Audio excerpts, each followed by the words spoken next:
Nou ja, dis nie iets wat ons regtig raak in Suid-Afrika nie, want in Suid-Afrika bly ons maar in ons eie babbel en ons is bekommerd oor die ANC en die volgende wette wat hulle gaan uitvaardig teen die blanke.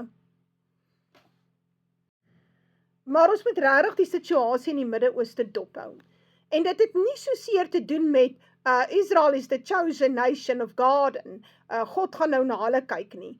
Maar eerder na, wat is die situasie op die grond in die Midde-Ooste wat sal lei tot die totale verwoesting van die Joodse staat, want die Bybel sê sy is die hoer op die dier. Openbaring 11, gaan lees met aandag die hoofstukkie volk. Nou, wat interessant is hierdie Ben Gvir. Nou, Ben Gvir is nou die laaste paar dae vreeslik in die nuus. Hy is 'n ou wat baie gereeld is in die nuus vir al sy kontroversiële optredes en sy vreeslike kontroversiële uitsprake, vreeslike haatuitsprake wat die man maak, maar hy mag want hy sê Jood. Nou, hy is die National Security Minister, Itamar Ben Gvir. Die Spanjaarde het hierdie ou verbied om in hulle land te kom. Naas die feit dat ek dink hulle gesê het hulle as hy's 'n war criminal en hy ek dink is nie hy nie, maar hy's definitief by die Spanjaarde op hulle lys van 'n ou met ernstige probleme. So as hy daar by hulle aankom, gaan hom toesluit. Maar wat interessant is wat hy nou aangevang het in die laaste paar dae met hierdie laaste flotilla wat daar aangekom het, wat die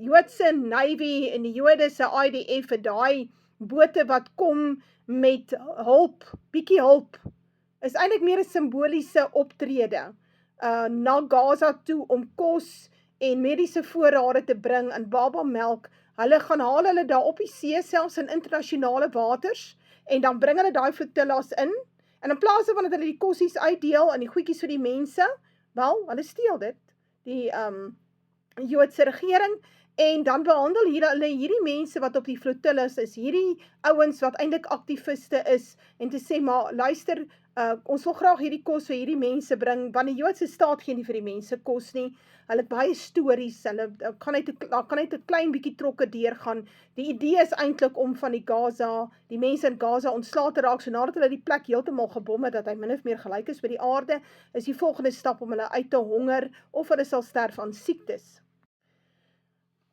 Nou, so, wat maak ou Itamar Ben Gvir? Nou ja, hier sal staan, baie interessant. US ambassador to Israel, Mike Huckabee, has become the first official from the administration of President Donald Trump to join global criticism of Israel's far-right National Security Minister Itamar Ben Gvir. My heerlikheid, ou Mike Huckabee het 'n paar, ek sal nie dit sê nie, kom sê hy het 'n ruggraat gegroei. Mike Huckabee is nou, want sy's 'n Christen, maar ag, hy's 'n absolute leenaar. Hy's eintlik 'n Zionist. 'n Zionist is nie noodwendig 'n gelowige nie.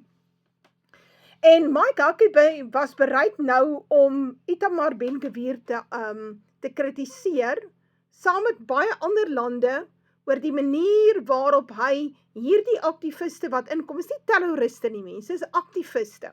So hy staan vir 'n beginselsaak. Hy kom daar aan ongewapend. Hy word in gevange geneem op die internasionale see, ingebring en soos 'n prisoner of war behandel.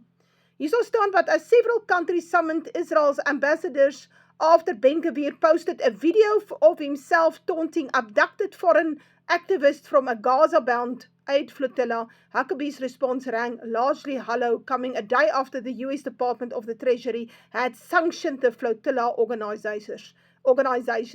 Nou, wat hier gebeur het is as volg. So as hulle jou so sanksie, so die VSA aan die een kant sanksie die ouens van die flotilla, so hoekom hulle sanksie weet ek nie, want hulle is nie terroriste nie. Hulle staan op vir human rights abuses, maar nou ja, onthou die VSA lek die skoene van die Jode. So met die gevolg is, hulle is konstant besig om 'n buffer te wees tussen die wêreld en die Joodse staat. Nou, dit gaan op 'n stadium verander. God gaan dit laat verander, en daar's baie profeseë wat sê, dit gaan verander, en dit gaan voor jou oë verander. Jy gaan dit sien met jou eie oë, baie binnekort. Dat Big Brother gaan daar loop, en dan gaan die klein boetie daar staan, en hy gaan oop en bloot wees vir die wêreld, en teen daai tyd is die wêreld al so keelvol, dat hulle 'n plan gaan maak met die Joodse staat, want dit staan geskrywe in Openbaring 17. Maar as hulle jou nou so sanksie, dan het jy nie toegang tot jou Gmail accounts nie, het dalk nie toegang tot jou bankrekening nie, Ja, so dit is wat die FSA doen. Asof hulle terroriste is, hulle is nie terroriste nie. Maar Ben Gvir se gedrag is so swak, dat selfs ou Mike Huckabee bereid is om hom te kritiseer. Wow. Dit jammer, ou Trompie kom nog nie daarby uit nie. Maar ek gaan die video hier plaas. Nou, hoe hulle hierdie mense van die flotilla behandel, en is internasionale gemeenskappe, dis internasionale ouens uit Italië en Spanje en so aan, is mense wat bereid is om op te staan vir die human rights abuses wat in 'n ander land plaasvind. Hy het nie nodig om dit te doen nie. Hy kan 'n kusjie lewe hê by sy huis. Maar dit is hom 'n beginselstandpunt. Ek het baie respek vir sulke mense.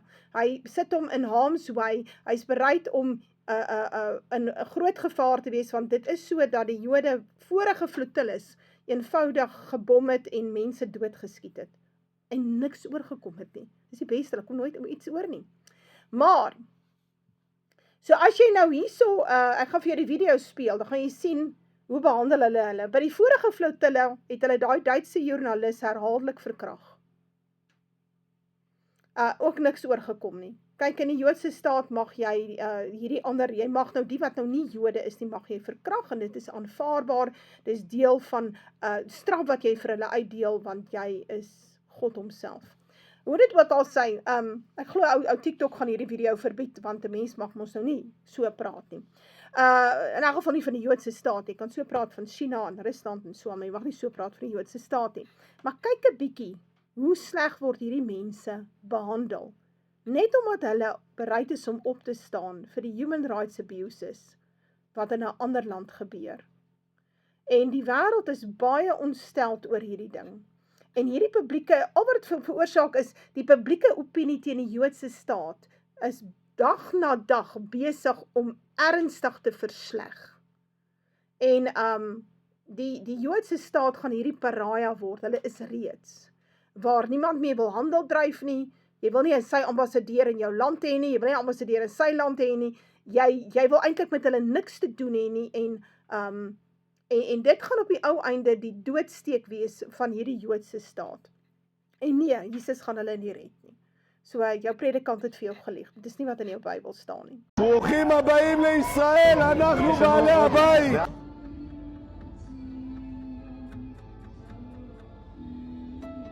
Free, free Palestine! שקט, שקט.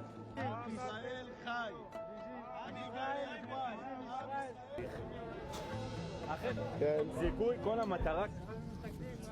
Ese tratamiento es monstruoso, es indigno, es inhumano. The protection of civilians and respect for human dignity must be upheld at all times. All the people who've been detained should be returned swiftly to their own countries.